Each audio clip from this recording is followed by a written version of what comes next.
চিংড়ি মাছ ভাজি খুব মজার একটা খাবার। ১ প্লেট গরম ভাত চিংড়ি মাছ ভাজি দিয়ে অনায়াসে খাওয়া যায়। সেটা কোনো সন্দেহ নাই, নিঃসন্দেহে।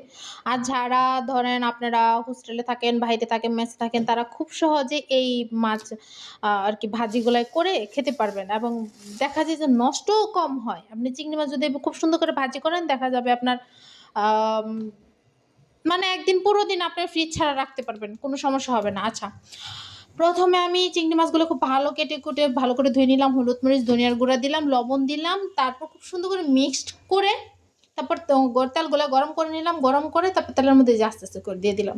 যখন এপিঠ-ওপিঠ একটু লাল হয়ে আসবে, এপিঠ-ওপিঠ লাল হয়ে আসলে তারপরে এই যে পেঁয়াজগুলাই দিয়ে দিলাম। পেঁয়াজের মধ্যে একটু হলুদ, মরিচ, ধনিয়ার গুঁড়া, তারপরে একটু লবণ দিয়ে করে নিলাম। একসাথে মিক্সড করে তারপরে যে তেলের মধ্যে লাল, লাল করে ভাজি করে নিলাম। ভাজি করে নিলে দেখবেন যে ১ প্লেট গরম ভাত আপনি চিংড়ি মাছ ভাজি দিয়ে খেতে পারবেন।